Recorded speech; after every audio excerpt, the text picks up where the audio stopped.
Just down the road from Winslow, Arizona, you'll find Chevelon Butte Ranch, named for the distinctive landmark which dominates the skyline. The Ohako family is recognized as having one of the largest working cattle ranches in Arizona. This ranch is about 60-some thousand acres. There's about 26,000, almost 27,000 deeded, over 10,000 in state leases, and the forest allotment is 27,000 acres.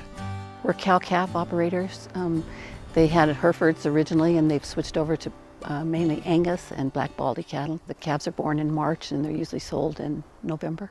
Jim and Jeanne Ohako are the third generation to ranch on this land. Jim's grandfather started the operation back in 1898, but he didn't raise cattle at the time.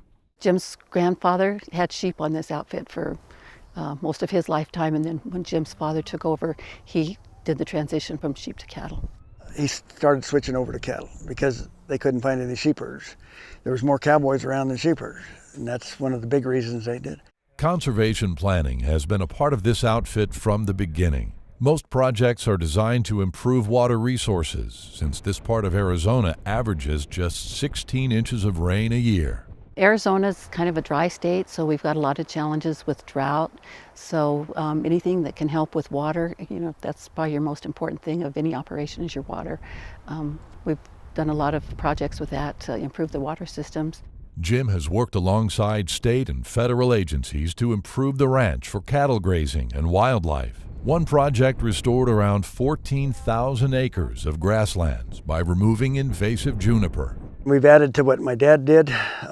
We've done quite a few thousand acres of juniper eradication, and it's helped immensely. When I was a boy, we burned acre after acre of juniper trees that he'd chained over, but we don't have to do that anymore. We're using a new machine. It grinds the juniper completely up, just leaves mulch. And after some of the juniper eradication, it increased our grasses 30 to 40%.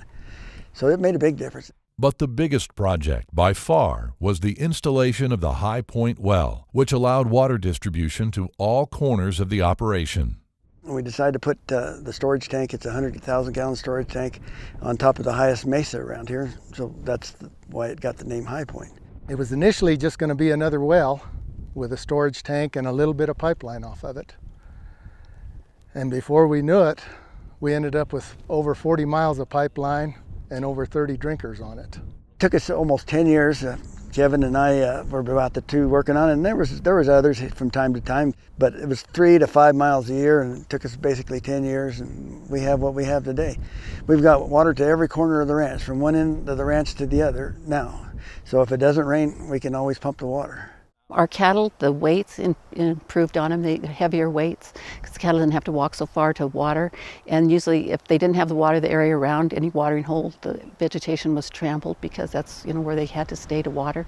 And they couldn't graze out very far to get water. So that's made a tremendous difference as far as the vegetation and improvement of the land.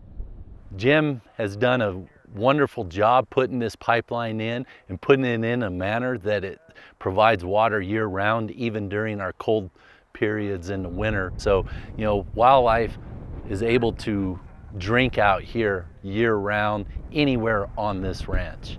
We made an agreement with Arizona Game and Fish that we would leave them on year-round, and that keeps the wildlife spread out too. It's just a win-win situation for everybody, for the environment, the wildlife, the cattle. Everything is done better because of that water project.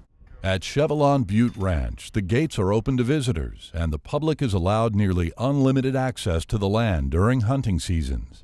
This ranch is just one of those jewels that has a lot of good habitat, and it definitely highlights the fact that wildlife and ranching can coexist and coexist well. Jim also shares his time and knowledge in a variety of ways off the ranch, including serving as president of the Arizona Cattle Growers Association. He's a busy man. I don't know how he does it. He works full time, works 7 days a week, 12, 14-hour days, and yet he's still on committee after committee after committee, and when somebody asks him to do something, he doesn't say no. He always puts this outfit above his own needs. That's ultimate commitment in my view. And he always sees to the needs of this place and whatever lives here prior to his own needs. The Ohako family has over a century of experience caring for the landscapes in eastern Arizona. Their ongoing stewardship efforts will ensure that Chevelon Butte Ranch is around for future generations. Jim's always been under the philosophy that his grandfather left it better for his father left it better for him, and he wants to leave it better for the next generation. So, from day one since I've known him, he's always improved whatever he's had, and he's tried to make it better, and you can see that in what he's done over his lifetime.